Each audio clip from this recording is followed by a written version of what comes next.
Uma igreja que celebra a bondade do Senhor. Leia comigo Isaías 61, verso 2. Todos juntos em uníssono. Para proclamar o ano da bondade do Senhor. O Senhor nos chama desde o Velho Testamento a celebrar a bondade de Deus. A proclamar o ano da bondade do Senhor. Porque Deus é bom. Diga comigo, Deus é bom em todo tempo. Em todo tempo, Deus é bom. Então, quando vierem os dias maus, lembre-se, essa não é a última palavra. Toda tempestade passa. Ontem teve uma tempestade aqui em Belo Horizonte, mas passou. Tem sempre um novo dia chegando. Celebre a bondade de Deus. Agradeça porque Deus é bom. E assim, há 114 anos Deus tem sido bom com esta igreja. Há 20 anos Deus tem sido bom com você. Há 30, 40 ou há muito mais. Louvado seja Deus. Há 55 anos Ele é bom comigo. Há 34 anos comigo e Leila. O Carlito tem a Leila, o Ranós tem a Keila e assim por diante, não é? Cada um tem a bondade de Deus para celebrar na sua vida. E o Senhor fala para a gente celebrar a bondade dEle e reafirmar as obras dEle. Vamos ler isso juntos? Esteja sobre nós a bondade do nosso Deus soberano, consolida para nós a obra das nossas mãos, consolida a obra das nossas mãos. O que é a obra das nossas mãos? O ministério. Obras não salvam, mas um salvo faz obras. Não para que isso possa ser instrumento para ele ajudar a ser salvo. Não, somos salvos por meio da fé, mediante a graça de Deus. Esta é uma coluna da nossa fé. Na verdade, é uma coluna da reforma. Desde o 16º século, como está em Romanos capítulo 1, verso 17, o justo viverá da fé. E esta fé é do céu para nós, não tem intervenção humana. Deus que salva por meio de Jesus Cristo, o Senhor, através do seu sangue. Nós estamos na época da quaresma, entre carnaval e a Páscoa, vai chegar a Páscoa do nosso Senhor, na semana chamada Santa. E o que celebramos? Deus veio ao nosso mundo, Jesus Cristo veio à terra, viveu por nós, se sacrificou por nós, morreu por nós, mas ressuscitou por nós e breve voltará para nós. Aleluia, igreja! Então celebramos Jesus, isso é do céu para a terra, não houve intervenção da nossa parte. Nós, como cristãos evangélicos, e no nosso caso da nossa igreja batista, nós, pela salvação, somos gratos a Deus e por isso realizamos boas obras. Realizamos boas obras como um ato de amor. A fé cristã evangélica, ela não crê em reencarnação, ela crê em ressurreição. Quem crê em reencarnação precisa acreditar que numa próxima vida vai vir, vai fazer boas obras e com isso vai ajudar na sua salvação eterna. Não, a doutrina evangélica, a fé cristã batista reformada, ela crê em ressurreição. Cristo morreu a nossa morte para vivermos a sua vida. Então Ele vive e nós vivemos com Ele. Aleluia! Esta é a base da nossa declaração de fé. Mas, porque somos salvos, não temos intervenção nisso, Deus nos salvou através de Jesus, nós somos agora os retribuidores, nós amamos, então nós queremos servir, as boas obras, as boas novas da salvação, pregando o Evangelho, servindo uns aos outros, ajudando o pobre, a viúva, o estrangeiro, o próximo. E é isso que Davi ele pede ao Senhor. Senhor, o Senhor é bom, celebramos a sua bondade, a PIB em BH celebra a bondade do Senhor, mas sim, confirma a obra das nossas mãos, confirma o nosso ministério, expande o nosso ministério, aqui estamos para servir, aleluia. Então uma igreja viva, ela tem ministérios, tanto a minha quanto a sua, e esse ministério edifica o reino de Deus, abençoando pessoas e expandindo os serviços da igreja. Então, que assim esteja sobre nós a bondade do Senhor, porque certamente Deus é bom para Israel, para os puros de coração. Que assim tenha falado com você. E eu li recentemente um livro chamado Uma Igreja Chamada Tove. Esse livro aqui. uma igreja chamada Tove, editado pela editora Mundo Cristão. Este livro é uma chamada a colocar as coisas no seu devido lugar. Um casal nos Estados Unidos escreveu esse livro juntos. Eles fizeram uma pesquisa sobre a realidade da igreja. O Scott e a Laura, Scott McKinney e a Laura, eles escreveram esse livro, Tove. Tove é a palavra em hebraico para bondade. E na tese deles, você pode comprar esse livro e ler, recomendo a leitura, é um livro muito bom, pela editora Mundo Cristão. Eles chegam à conclusão de que, aos poucos, a igreja foi se distanciando desse celebrar da bênção de Deus. Toda a distração do diabo, na minha vida e na sua vida, sempre será sutil. Na vida de uma igreja, sempre será sutil.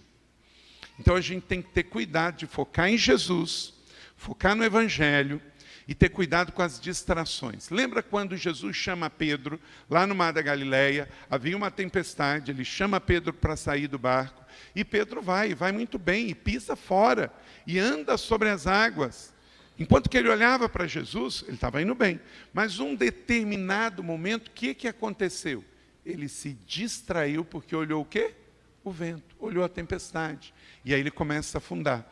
Enquanto você olha para Jesus, enquanto uma igreja olha para Jesus, ela se mantém no sobrenatural e andando sobre as águas. Mas quando ela começa a reparar no barulho, no vento, nas vozes, ela começa a se distrair e desviar. Então, a tese desse casal, quando escreveu esse livro, é sobre isso, que a igreja tem aos poucos se distraído, ouvindo vozes, ouvindo direções erradas, está se desviando do foco que é celebrar a bondade de Deus. E também o inimigo vai tentar a PIB em BH, porque o diabo, ele não vai se converter, ele não vai ser salvo, e a única maneira dele atingir o coração de Deus é quando ele atinge a igreja, é quando ele atinge os filhos de Deus. Então ele vai querer nos distrair para tirar o nosso foco de olhar para Jesus, para o Evangelho e a igreja avançar. É muito triste, é uma vergonha que temos visto muitos escândalos por parte de pastores, líderes e igrejas evangélicas no Brasil e cristãos de forma geral. Isso faz com que gere distrações e com isso o avanço do Evangelho é prejudicado à medida em que a igreja tem um problema de testemunho público. Então, no livro Tove, que significa bondade, os autores, eles então nos chamam a esse ciclo para restaurar a bondade de Deus na igreja. São 7 pontos que formam o chamado círculo Tove. Primeiro, a empatia. A igreja deve ter não ódio, não divisão, ela deve ter empatia. Jesus não manda a gente gostar das pessoas, Jesus manda a gente amar as pessoas. E quando você ama, você não necessariamente concorda. Você simplesmente ama. Você não deixa de amar um filho, um parente, um amigo, quando ele faz algo errado. Você continua amando. Porque o amor independe do gosto e da preferência. Ele simplesmente escolhe amar. A igreja precisa amar o mundo, amar as pessoas. E ela precisa, então, resgatar a empatia, a graça, olhar tudo como favor imerecido, resgatar o resgate de priorizar pessoas. É mais importante pessoas do que programas, do que eventos, do que agenda. Eu tenho visto o quanto seus pastores são amorosos. Vocês concordam comigo? Eles são carinhosos, porque eles amam pessoas, priorizam pessoas, são pastores. A veracidade. Às vezes o mundo, ele mente para fazer algo. E a igreja é seduzida para isso também. Quantas vezes, no meio das mídias sociais, cristãos evangélicos, porque concordavam com a fake news, compartilharam fake news. Às vezes você viu o vídeo, era muito tosco, bem antes do tempo de IA, que faz esses vídeos que até nos confundem com a realidade. Às vezes as pessoas, em época de política, como favorecia o seu ponto de vista, repassava, mas era fake news. Nada justifica a mentira. Ou é verdade ou é mentira. E um cristão, mesmo que aquela mentira, aparentemente, pode ser algo que venha justificar algum ponto de vista ou alguma ideia com relação à sua posição política, não pode ser repassado. Por quê? Porque é mentira. A igreja da verdade. Jesus, ele é a verdade.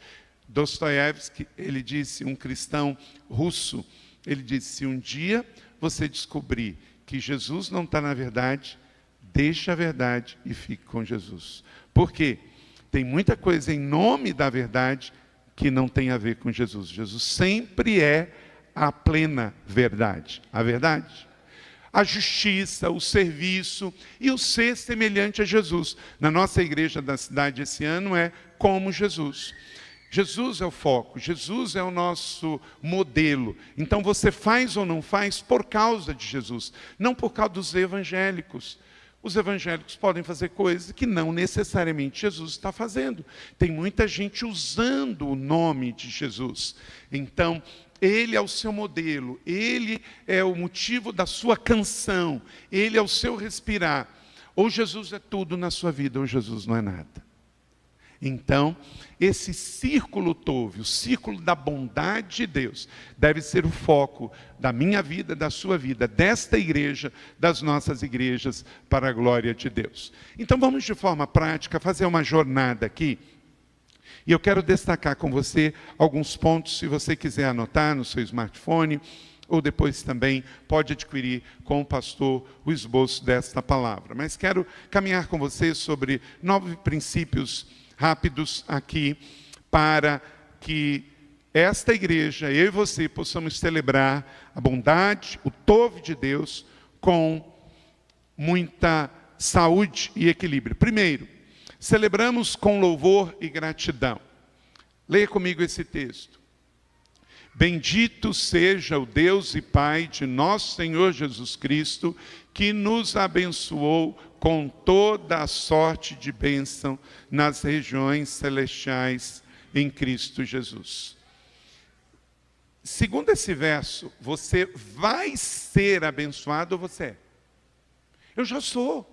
Gente, isso faz toda a diferença na vida cristã. Porque a vida cristã é uma vida de gratidão. Leia comigo mais uma vez. Aleluia. Deem graças ao Senhor, porque Ele é bom. O seu amor dura algum tempo, alguns dias, alguma semana. Não, é para sempre. Então, Deus é bom em todo tempo, dias bons, dias maus. Todo mundo aqui passa um dia bom e um dia mau. Tem dia de portas abertas e portas fechadas. Dias de alegria, dia de tristeza. Dias de doença, dia de saúde. Mas Deus é bom só nos dias de saúde? Não, Ele é bom em todo o tempo. Meu irmão, minha irmã, isso parece simples, mas isso liga a um modo de estabilidade na nossa vida. Saber que Deus é bom em todo o tempo, no dia que eu estiver doente, Deus continua sendo bom. Tem pastores pregando aí, que tem uma teologia que crente não fica doente, mas ele usa óculos. A primeira coisa que ele teria é que jogar o óculos fora. Se crente não fica doente, ele usa óculos, joga o seu óculos fora. Por quê? Se eu uso óculos, os meus olhos têm algum tipo de doença. Ou tem astigmatismo, ou miopia, alguma coisa tem, não é? Cristãos não são uma categoria de pessoas que são melhores do que ninguém. Se Jesus veio e sofreu e foi crucificado, isso, o servo sofredor, que deixou a glória, Rei dos reis, Senhor dos senhores, veio sofrer como nós, isso é um sinal para nós.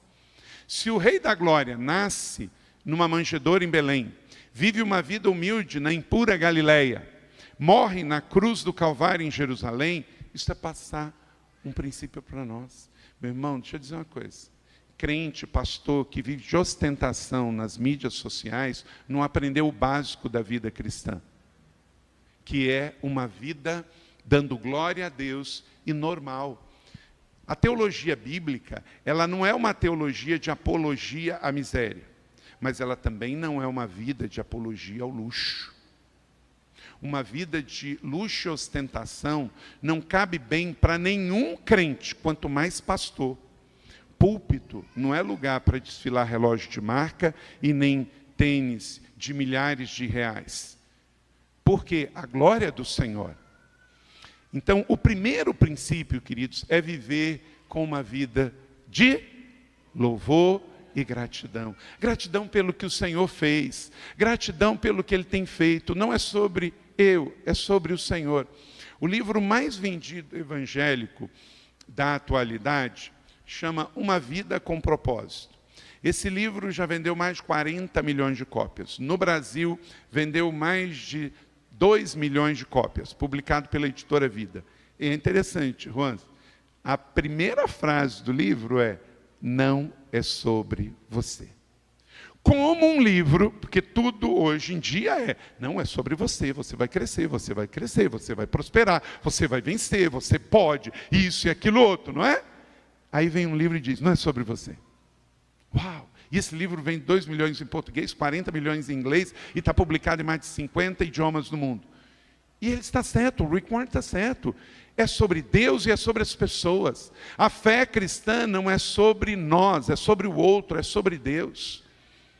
Mas, de novo, não estou fazendo voto de mendigância e nem apologia à miséria. Porque, da mesma maneira que o luxo e a ostentação afronta o céu, a miséria também, porque Deus é um Deus de abundância e Ele quer que todos vivam e vivam a sua vida plenamente. Vivam uma vida plena, abundante. Eu vim para que tenham vida plena. Então, é o equilíbrio. A glória de Deus, ela é dada no meio de que uma igreja equilibrada, com uma teologia equilibrada, com uma doutrina equilibrada, onde ela nem vai para o luxo e a ostentação, nem vai para a miséria e a falta, mas vive na abundância, na plenitude, na satisfação, para que a glória seja de Deus e o bem-estar do povo. Porque o Senhor, nesse texto maravilhoso de Efésios capítulo 1, verso 13, que esta igreja, enquanto Jesus não volta, ela celebra a bondade de Deus, fazendo 115, 116, 117 anos, melhorando de glória em glória até a volta de Jesus, porque ela já é abençoada. Você não vem na igreja para ser abençoado, você já é, porque quem tem Jesus tem tudo. Aleluia! Isso muda toda a atmosfera. Uma vez eu era pastor no Rio Grande do Sul, eu fui pastor no Rio de Janeiro, no Rio Grande do Sul, e estou em São Paulo já por 28 anos. Terminou o culto, eu desci e fui caminhar entre os irmãos, e uma mulher me procurou e falou: pastor, você podia fazer uma oração para mim? Eu já tinha orado publicamente por todos, mas ela queria uma oração personalizada. Tá bom. Eu peguei e orei. Quando terminei de pregar, você vai acreditar porque eu estou te contando, e olha que foi mais de 28 anos atrás. Ela olhou para mim e falou assim: pastor, quanto é? Eu tive essa reação. Como assim? Não, é que na igreja que eu frequento, quando o pastor ora coletivamente, é gratuito. Mas quando ele ora pessoalmente, a gente dá uma oferta. Quanto que é essa oferta? Eu quis saber mais, sabe, Samuel? Fui curioso. Falei: a partir de R$10. Pode dar mais, menos não. Aí eu falei assim: poxa vida, hein? Que situação. A que ponto chegamos? E tem que ser, meus irmãos, um pastor se achar muito mercenário e ter uma oração muito michuruca aquele. Se você vai vender algo que não tem preço e que pode mudar a vida das pessoas, não tem como precificarmos. Deixa eu dizer para você, uma oração não tem preço. Porque é o meio que Deus nos deu para falar com o Eterno, com o Criador. E por isso que é de graça e pela graça. Porque nem que fosse pagar, não teria preço. Salvação não tem preço. Fé não tem preço. Oração não tem preço. Amor não tem preço. Sabe por quê? Tudo que o dinheiro pode comprar ainda é barato. Tudo que o dinheiro pode comprar é barato. Por isso que a fé, a igreja, o amor, não é sobre dinheiro. Mas o que aos poucos a gente foi se distraindo? Tirando os olhos de Jesus, olhando no vento, e muitas igrejas foram se tornando supermercados da fé, onde as pessoas começaram a se desviar dos valores e princípios do Evangelho do nosso Senhor Jesus. Celebremos com gratidão a bondade de Deus. A celebração dos gratos e dos plenos e dos satisfeitos é diferente, porque se a PIB de BH vem celebrar a bondade de Deus e recebe crianças, adolescentes, irmãos e irmãs, como vimos hoje aqui as gerações, e a atitude é de gratidão, é de abundância, isso muda, porque não é sobre pedintes, é sobre agradecedores. Você não vem na igreja para celebrar, para pedir uma bênção, você vem celebrar porque você é a bênção, você está celebrando o que Deus fez, a bondade de Deus na igreja, na sua vida, na sua família, no seu ministério, porque Deus já nos abençoou com toda a sorte de bênção. O verbo está no passado, você é abençoado e pronto. E quando todos se reúnem juntos para celebrar a bondade de Deus, é bênção sobre bênção, aleluia, glória a Deus. Uma igreja que celebra a bondade de Deus, ela também celebra com cuidado e verdade, aleluia. Ela celebra cuidando das pessoas. Não foi isso que Jesus nos ensinou? Quando ele vai celebrar a verdade, ele está celebrando o céu. Leia comigo. Eu estou... Antes desse, espera aí. Aqui. Deus é espírito e é necessário que os seus adoradores o adorem em espírito e em verdade. Então não é só em espírito, é em espírito e em verdade. Quando a igreja se reúne nessa perspectiva, ela não vai aceitar nada na sua celebração que não seja a verdade. Nós vamos variar. Nós tivemos a primeira celebração aqui na PIB de BH, hoje, às 9 horas da manhã. O estilo da adoração é diferente da segunda celebração, das 10h30. Muda o espírito? Não. Mas muda o estilo, porque o estilo pode ter a ver com o indivíduo, gosto e preferência. Um gosta de um estilo mais tradicional, o outro gosta de um estilo mais contemporâneo, o outro gosta de um estilo mais contemplativo. Tem que ser em espírito e em verdade. Agora, o estilo tem a ver com gosto, e aí a gente não julga o gosto de ninguém. Cada um faz aquilo que tem a ver mais com o seu estilo, o estilo de cada um. E aí, quantas vezes, aqui mesmo, em Belo Horizonte, aconteceu na nossa denominação na década de 60, muitas divisões, não era só por causa de doutrina, muitas vezes foi por causa de estilos. Cada um tem estilos diferentes, a gente precisa sempre também se colocar no lugar do outro. Lembra, é espírito em verdade? Foi o único pré-requisito que Jesus falou no poço com aquela samaritana. Ele não falou de estilo. Pode ser com ou sem instrumento, pode ser elétrico, pode ser acústico, pode ser com cordas, pode ser com sopro, pode ser com uma grande orquestra, pode ser com um pequeno grupo, mas tem que ser em estilo e em verdade, em adoração, em santidade e verdade. Então, que esta igreja sempre celebre com santidade e verdade, porque é isso que agrada o Senhor. Terceiro, ela deve celebrar com amor e cuidado. Esse amor e cuidado é o modelo de Jesus para o ministério.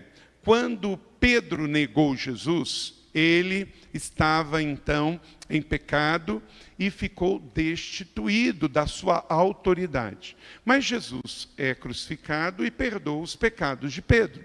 E Jesus ressuscita e, ressurreto, se encontra com Pedro e dá para ele esta palavra.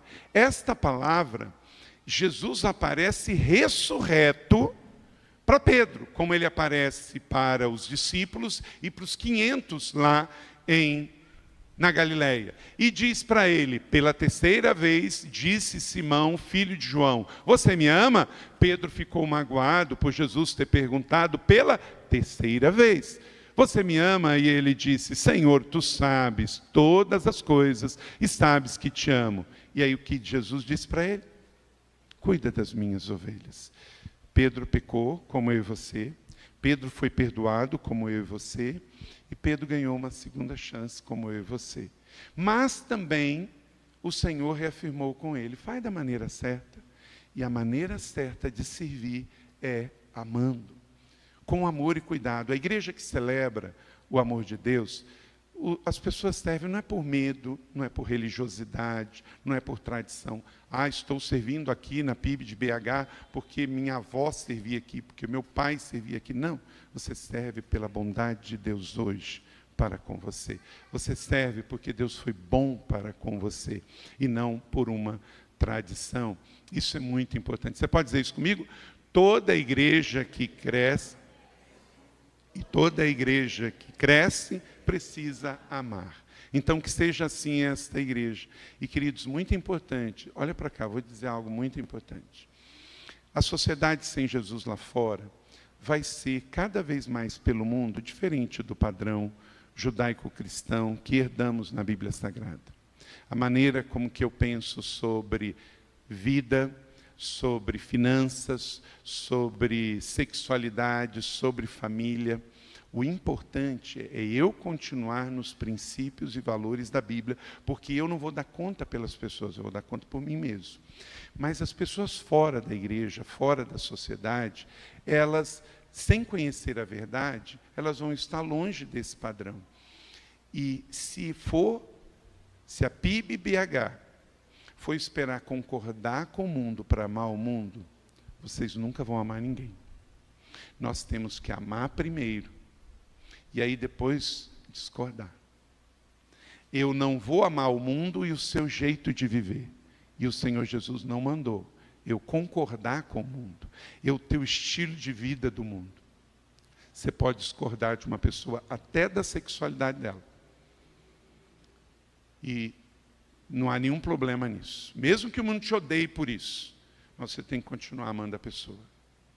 Porque todos os problemas que existem na sociedade pós-moderna, no século XXI, em Belo Horizonte, em Minas Gerais, no Brasil e no mundo, tinha nos dias de Jesus. Nos dias de Jesus, gente, pessoas do mundo não passaram no portão de uma igreja ridicularizando os crentes que estavam dentro da igreja. Nos dias de Jesus, levaram ele para a cruz, tiraram o seu sangue, tiraram a sua vida. Então não espere que o mundo aplauda você pela fé que você tem. Não espere que o mundo vai admirar você pela fé que você tem. Mas ninguém vai te tirar do lugar que Jesus comprou na cruz do Calvário por você, que é o amor. Nunca vamos alcançar o que odiamos. Então nós precisamos, para ser esse lugar tove, o lugar que celebra a bondade do amor de Deus, amar como Jesus, no princípio que Jesus colocou a Pedro. Eu não vou concordar com o seu jeito de viver, eu não preciso concordar com o seu estilo de vida, mas o meu Senhor me pediu para te amar em toda e qualquer circunstância. Amém, igreja? Que o Senhor nos ajude a amar, porque toda igreja que ama cresce, e toda igreja que cresce vai precisar amar. Por quê? Porque vai pegar cada vez mais a diversidade. Quarto, com compaixão e misericórdia. Assim Jesus viu a multidão. Quando Jesus saiu do barco e viu uma grande multidão, teve o quê? Compaixão, porque eles eram ovelhas sem pastor. Então começou a ensinar. Que o Senhor nos ajude a ter compaixão. Esse texto, eu queria pedir para você, se tem uma Bíblia impressa, que você abra e marque esse texto. Pastor Juan, ficou comum no meio cristão evangélico nós guardarmos Mateus 16, que é o grande mandamento. Amar a Deus e amar o próximo como a ti mesmo. Guardar Mateus 28, que é a grande comissão. mas nós guardamos pouco a grande compaixão. E as três coisas são importantes. Uma igreja Tove, que celebra a bondade de Deus, ela é uma igreja que faz o grande mandamento, a grande comissão, mas também a grande compaixão. Ela olha o outro com empatia, dentro e fora da igreja. Amém? Então, esse é o princípio. Quinto, com voluntariado e serviço ministerial. 2 Coríntios 9, 12, o Senhor nos chama, o serviço ministerial que vocês estão realizando, não só está suprindo as necessidades do povo de Deus, mas também está transbordando em ações de graças. Então, o serviço ministerial que servimos, e esta igreja tem uma rede de ministérios, também é uma expressão de adoração a Deus. Continue servindo. E não importa o lugar, se apegue a Jesus e se apegue à igreja. A função pode mudar amanhã. Hoje você pode estar servindo no ministério infantil, no ministério técnico, no estacionamento, na recepção. O importante, a igreja Tove, ela celebra a bondade de Deus. E ela está servindo com muito amor e cuidado. Mas sexto, ela também entende que ela precisa, ponto 6, com maturidade e discipulado.